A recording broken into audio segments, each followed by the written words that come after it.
গরম গরম ডিমের চপ। আসুন আসুন আসুন। হ্যালো, এটা স্টার্টার। ও ভদ্র মেয়ের মতন পেছনে হাত দিয়ে ও মন দিয়ে হ্যালো এভরিওয়ান, কেমন আছেন সবাই? দেশে বিদেশে ওই ছাউন চ্যানেলের নতুন একটা ভিডিওতে আপনাদের সকলকে স্বাগত জানাই।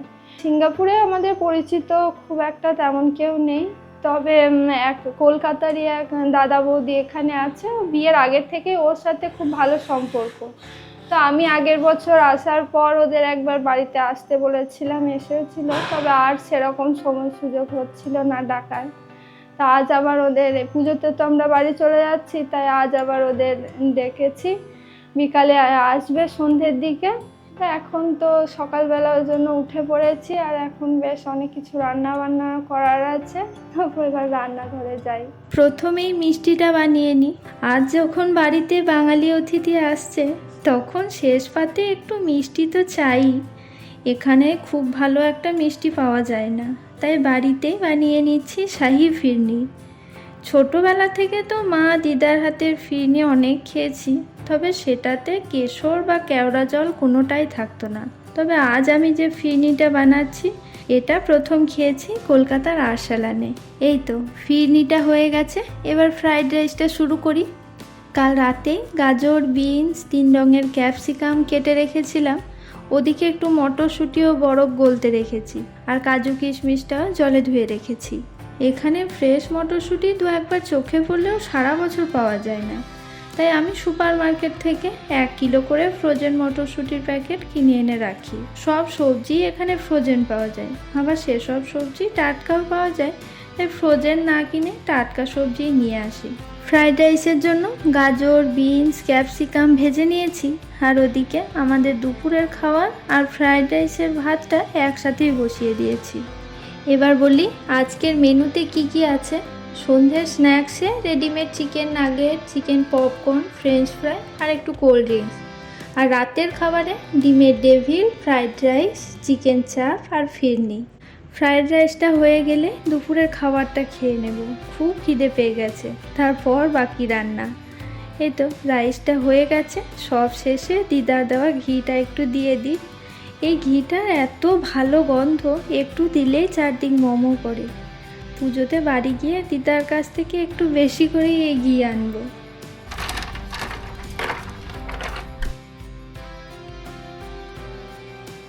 আজ তো রাতে অনেক খাওয়া দাওয়া, সেই জন্য দুপুরের জন্য হচ্ছে ভাত, ডাল, আলু সেদ্ধ, আর কালকের একটু শাক ভাজা ছিল, আর হচ্ছে লেবু, আর হচ্ছে ডিম ভাজা। কালকে তো এই চিকেনটা ম্যারিনেট করে রেখেছিলাম, আজ মানে করার চেষ্টা করব চিকেন চাপ। তো এবার দেখা যাক চিকেন চাপ আমার শেষমেশ হয় কিনা।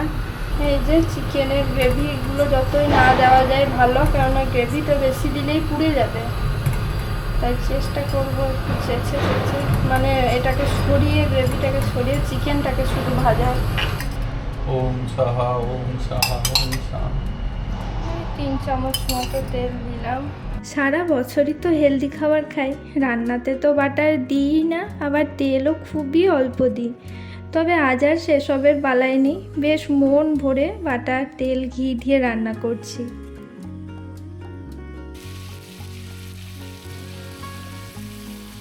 খুব সুন্দর দেখো কালার চলে এসছে। আর চিকেনগুলো এত নরম হয়ে গেছে না, মানে সেদ্ধ পুরো হয়ে গেছে। চিকেনটা ম্যারিনেট করেছি লবণ, টক দই, পেঁয়াজ, আদা রসুন বাটা, কাজু আলমন্ডের পেস্ট, ক্রিম, গোলাপ জল, কেওড়া জল আর সামান্য চিনি দিয়ে। মশলাটা কষাতে প্রায় আধ ঘন্টা সময় লাগলো। মশলার কাঁচা গন্ধ চলে গেছে, এবার এর মধ্যে চিকেনগুলো দিয়ে দেবো।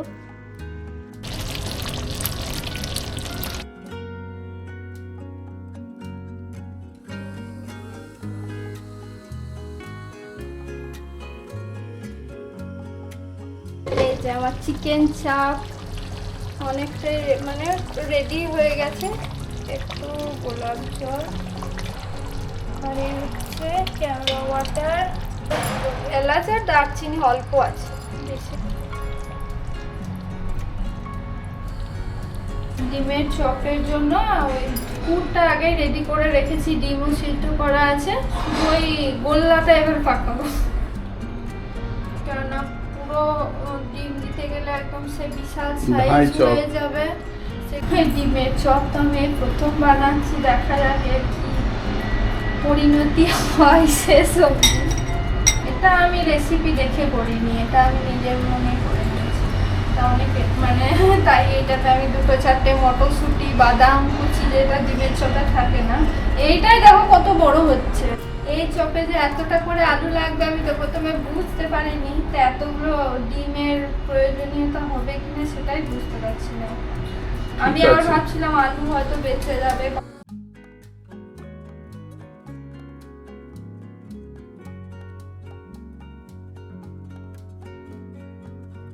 এখন তো ওদের আসতে বেশ কিছুক্ষণ সময় আছে, একটু আগেই ফোন করা হয়েছিল, এখনো বাড়ি থেকে ওরা বেরোয়নি। তো আমরা তাই চলে এসেছি হাঁটতে, যেহেতু সব রান্না বান্না কমপ্লিট হয়ে গেছে। আর এই যে আমরা ওই আর একটু মানে আর 4-5 মিনিট হেঁটে গেলে ওই মাঠটাই আমরা ডেলি হাঁটতে যাই। তো আর এই যে আমার পিছনে এটা দেখা যাচ্ছে, ওটা হচ্ছে একটা হোম, এটা আলো জ্বলে উঠেছে।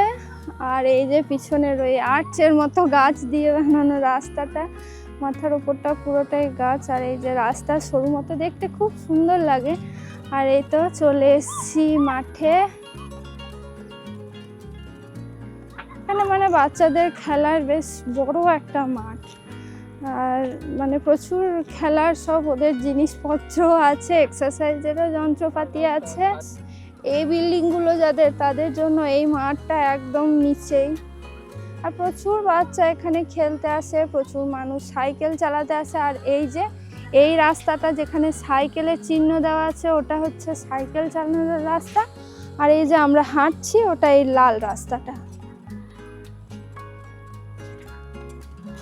প্রায় 45 মিনিট হাঁটাহাঁটি হয়েছে, এবার বাড়ি ফিরি। কিছুক্ষণের মধ্যেই ওরাও চলে আসবে। আসুন আসুন আসুন, হ্যালো। এসো এসো এসো। আরে ভেতরে খোলো, বাইরে। হ্যাঁ, ও সামনে আবার একটা কুকুর আছে, আমি ভরে দিয়েছি জুতোগুলো, ওইখানে খুলো না। একটু মনে হচ্ছে পপকর্ন আর একটু করতে হবে। পপকর্ন আর একটু, ঠিক আছে, সব আছে। ফ্রেঞ্চ ফ্রাই এতেই খুলি যাবে আশা করি। এটা স্টার্টার। দেখুন, একবারে পুরো ডোনাল্ড ট্রাম্পের মতো স্টার্টার দিচ্ছি। শুধু বার্গারটা হলেই হতো। ডোনাল্ড ট্রাম্প হোয়াইট হাউসে লোকজনকে ডেকে এইসব খাওয়ায়। হ্যাঁ, ব্লগার কমিউনিটির আড্ডাতে দুইজন ব্লগার, হ্যাঁ, অনেক আড্ডা হয়ে গেল। আর হ্যাঁ হ্যাঁ, আর এই যে সৈকত দা একটা কোল্ড ড্রিঙ্কের বোতল শেষ করেছে।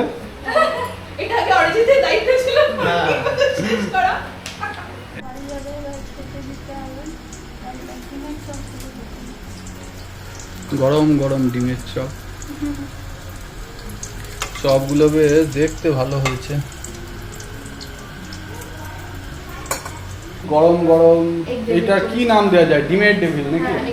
গরম গরম খানি না, অসাধারণ। এখন আমাদের পাতে পড়ছে মেইন কোর্স, ফ্রাইড রাইস আছে। বাস ওকে। হাই হাই, এত তো স্টার্টআপ মেন কোর্স করা হয়নি। স্টার্টার খেয়ে নিয়েছি আমরা, এগ ডেভিল খুব ভালো ছিল। এখন আমরা মেইন কোর্স। সসটা আমরা যে বড় বড় আরো আনলাম খাওয়ার জন্য, তো না না, আমি লিস্ট করে বেরিয়েছিলাম। আর একটু দিন না, আবার লাগে না। ও চেয়ে নেবে। ঠিক আছে। লজ্জার কোনো বিষয় নেই। আমরা খাবার দাবার নিয়ে লজ্জা করি না। তা আমার অরিজিতের বাড়ি। সেইটাই আমি বলছি যে এই যে বাকি অংশটা তো আমাকেই খেতে হবে না। আমি ঠিক নেবো, তোর কোনো চিন্তা নেই। এটা হচ্ছে চিকেন কি প্রিপারেশন, এটা বেশ মোগলাই গন্ধ আছে। হ্যাঁ, ওই চাপটা চিকেন চাপের মতো। ও রান্না শুরু করে তখন বলে এখন আমি করতে চলেছি এটা, শেষ অবধি কি দাঁড়াবে জানি না। দারুণ হয়েছে। শেষ অবধি কি দাঁড়ায় দেখা যাক। থালাগুলো তাহলে খুব একটা বড় নয়। খুব ঠিকই এখানে এটা এর চেয়ে বড় পাওয়া আর যায়। এখানকার লোকেরা এত খায় না আমাদের মতন। ওই 1 2 3 বলে দাও। আমার আছে 3 সেট। না, এই যে এটাতেও রয়েছে। ये सबसे लिए थे এটাতে এটাও করিনি। না রে। ওকে বললাম চাইনিজে 1 2 3 বলে দাও। তবে সৈকতদার রান্নার একটা সিক্রেট ব্যাপার আছে, সৈকতদার রেসিপি বুক, সেটা এই ভিডিওতে দেখানো হবে না, সেটা আপনারা জানতে পারবেন। দেখার জন্য পুরো প্লে লিস্টটা আপনাদের দেখতে হবে। হ্যাঁ প্লে লিস্টে লাস্ট ভিডিওতে আসবে। এটা discuss সেই- এখন আমরা খাচ্ছি ফিরনি, এটা অদ্ভুত সুন্দর হয়েছে। অদ্ভুত সুন্দর, এটা কোনো প্রিজারভেটিভ দেওয়া না, কোনো preservative নেই, সুন্দর একটা একবারে ঘরে বানানো দুধ মেরে কেওড়া, মেরে। গোলাপ জলের গন্ধ আসছে। খুব সুন্দর। কালারটা কি করে এসেছে? স্যাফরন। ও ভদ্র মেয়ের মতন পেছনে হাত দিয়ে ও মন দিয়ে ফিডব্যাকটা শুনছে, বুঝে। না না, মাস্টার শেফ ইন্ডিয়া, হ্যাঁ। মাস্টার শেফ ইন্ডিয়াতে রণবীর ব্রার আর সৈকতদা খুব গম্ভীর মুখে মুখে খাচ্ছে, দেখবো ও মাথা নাড়িয়ে নাড়িয়ে শুনছে। দেখবো সে কিছু কিছু জাজ থাকে না, সহজে কিছুতেই প্রশংসা করবে না, আর কিছু থাকে যে ফরান বন্দ্যোপাধ্যায় ভালো হয়েছিল, আরেকটু ভালো। আরেক আসছি আমরা, হ্যাঁ দারুণ খেলাম। সৈকতদার ভুঁড়ি কিন্তু আমি দেখতে পাচ্ছি না। সৈকতদা যে বললো ভুঁড়ি হয়ে গেছে, বাবা, ভিতরে আছে। এই বুড়ি বলা টেনে রেখেছে। হ্যাপি পুজো বললে কি করে হবে? কারণ কিছুদিন পরে পুজো, তোরা তো হ্যাঁ। পালিয়ে যাচ্ছিস, তো আমরা কাটাতে পারতাম একসাথে পুজোটা। ঠিক আছে, চলো ঠিক আছে, চলো আবার আমি পৌঁছে দিয়ে আসি। হ্যাঁ, তুই পৌঁছে দিয়ে আবার হ্যাঁ। আবার চলে এসো। ওরা তো চলে গেল, আর সন্ধ্যে থেকে বেশ এসে সবাই একসাথে বেশ অনেকক্ষণ গল্প হলো, মজা হলো। তো এবার তো অনেকটা রাতও হয়েছে, তাই চলে যেতে হলো, কেননা 12টা অবধি বাস, আর মোটামুটি 11:30 ওদের বাস পেতে হয়েই যাবে। তো আর কয়েকদিন আগে আমার জন্মদিন গেল, সেই জন্য ডোনা বৌদি এই জামাটা নিয়ে এসেছে। তো যদিও আমার একটু লজ্জা পাচ্ছিল, তবে জামাটা আমার খুব পছন্দ হয়েছে। আর এই হচ্ছে পুরো জামাটা, দেখতে খুব সুন্দর লাগছে, আমার খুব পছন্দ হয়েছে জামাটা। আর তাই একটু পরে আমি দেখিয়ে দিলাম ভিডিওতে, তার সাথে আবার একটা চকলেটও এনেছিল। যাই হোক, এবার বেশ অনেকটাই রাত হলো, আমরা এবার খেয়ে নিই। আর আজকের মতো ভিডিওটা এখানেই শেষ করছি। ভালো লাগলে একটা লাইক করে চ্যানেলটাকে সাবস্ক্রাইব করে দেবেন। Bye bye.